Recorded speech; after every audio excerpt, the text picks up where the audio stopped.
Good morning, and today we're going to look at an introduction for Antigone. The introduction to this Greek tragedy by Sophocles, we're also going to look at the structure of the play itself and the stage that would be used, and major themes as you begin reading Antigone. But let's start first of all with some of the terms. Let's introduce you to the word tragedy. When you hear the word tragedy, what comes to mind? How is the word tragedy used in our society? Well, let's start with the definition. Tragedy in drama is a form of art that is based on human suffering. Now, the Fab Four of tragedy, when we usually look at it in an English classroom, would be Sophocles, who we're going to look at today, Aeschylus, Euripides, and a lot of times we also throw in the British author William Shakespeare.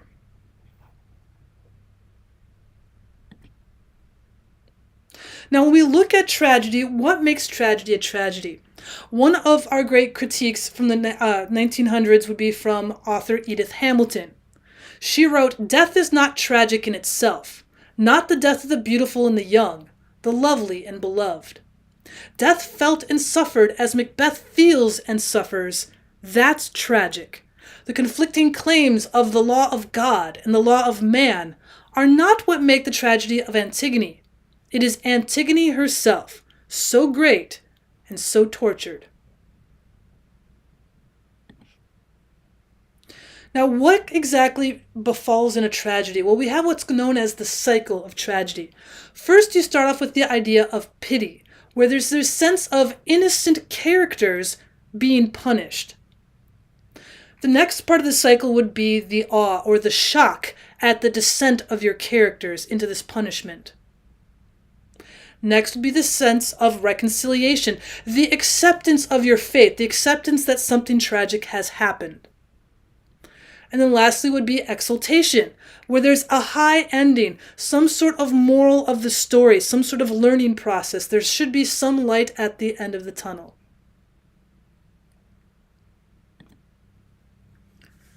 Next, let's look at the history of Greek drama. Now, Greek plays were originally in homage to Dionysus, the god of spring and of vintage or of wine.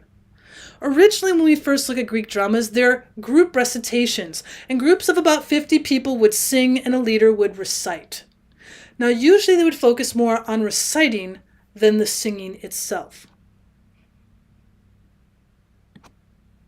Now, eventually you started having not just the one person, but two or three who are now reciting parts of the stories, and the chorus is now going to shrink down to about 12 or 15 men.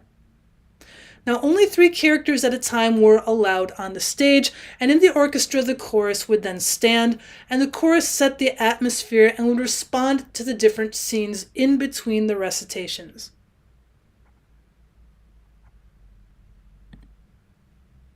Now, the chorus who is standing in the orchestra links the actors and the action to the audience. They're there to explain what the recitations are for. They're also going to model the reaction that the audience should be having. Now, when a performance of Greek drama occurs, the Greeks would be gathered from dawn to dusk in the festival, and several plays would then be presented, usually even in a competition. Now, at the time, the actors would wear elaborate costumes and masks with wide mouths, and these masks were usually made from items such as wood or leather, maybe even from cloth and flour paste.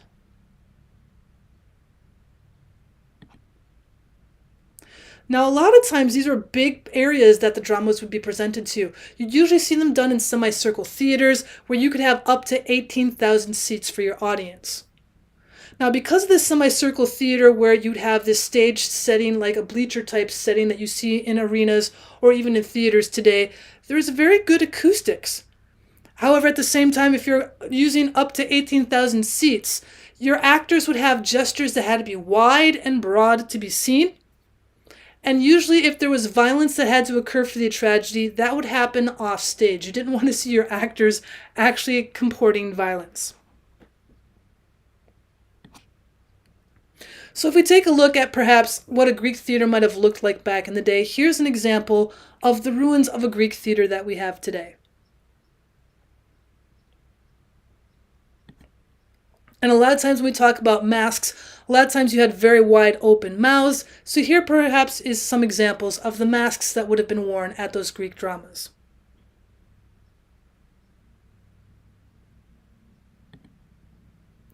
Now our author Sophocles, the author of Antigone, we believe he was born around 496 and lived to about 406 BCE. He was born in Athens, which would have been the golden age of the Greek drama, and he grew up during the Persian Wars. Now, politically, it would be popular at the time, and he was very loyal to Athens, and he had two sons, one of whom would become a playwright like his father.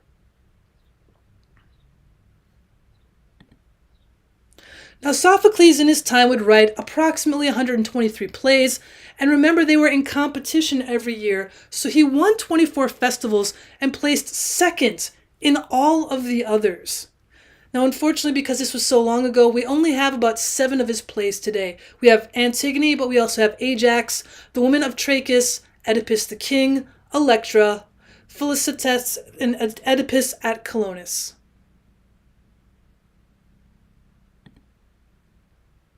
Now, some of the vocabulary we're going to be looking at as you start in on Antigone would be the classic tragic vocabulary. For example, you're going to see a prologue, which would be a song sung by a Greek chorus as they enter. They're setting the scene for your first recitations. You're also going to have an ode, which is an elaborate lyrical poetry that's made up of a strophe, an antistrophe, and an epode. Now, a strophe would be a turning of events, and an antistrophe would then answer that turning of events.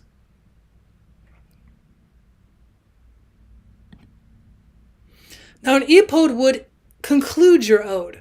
You also have a song of praise known as a paean. In an exodus, you're going to have the exit scene of the Greek drama itself. And what we're looking at when we think of the high event, the major conflict that's going to be resolved, we call that an agnonorisis, a moment when a character makes a recognition or a discovery of the truth.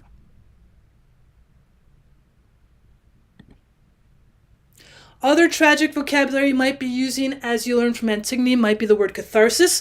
That's going to be the release of emotional tension. Again, a lot of times your chorus is going to model the morals or model the emotional tension that the audience is supposed to have. So a lot of times your chorus is going to give you the catharsis.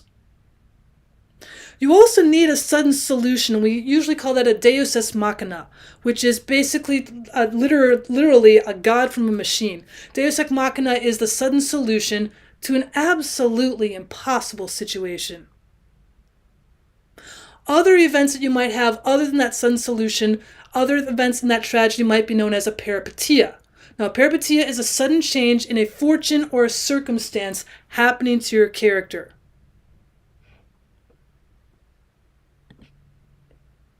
Other tragic vocabulary you might be using would be hamartia, and hamartia is the tragic flaw that leads to a downfall. A lot of time this is alluded to by the chorus so the audience knows when it's about to happen.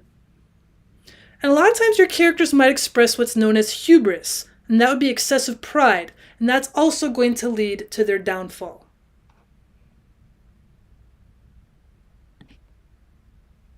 Now, when we look at Sophocles' Antigone, some of the themes you might be looking at are the idea of nature versus man-made law. Now, the laws that are created by humans are now going to be pitted against the laws that depend upon family or depend upon the gods. What kind of laws would the gods have put forth versus what kind of law is man subsiding to?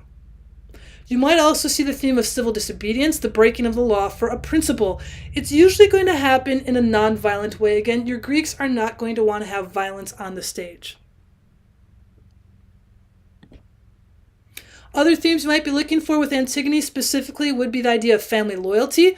You have obligations to your living family, but then you also have obligations to the dead family members. You don't want to anger the gods. You don't want to anger your dead patron relatives. And then finally, the idea of fate versus free will. The idea of what the gods have in store for you versus what man can decide for themselves. Do we decide our future, or has it already been decided for us? So as you start reading Antigone, you need to learn a little bit more about the characters. Antigone is the daughter of Oedipus, the former king of Thebes.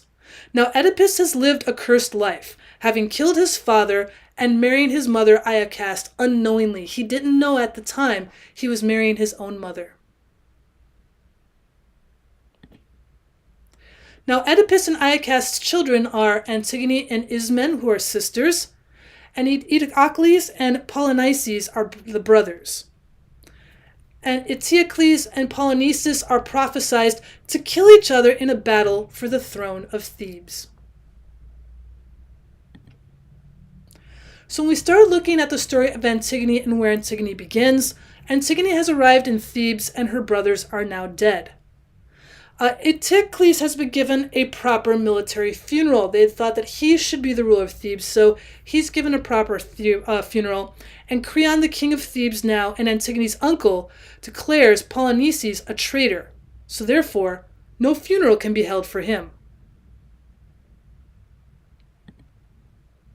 Thanks so much for stopping by to learn more about the introduction of Antigone. If you'd like me to go through the story of Antigone, please leave a comment down below and I will happily make up a couple of videos to go through the different acts. And as always, I'd appreciate it if you subscribed.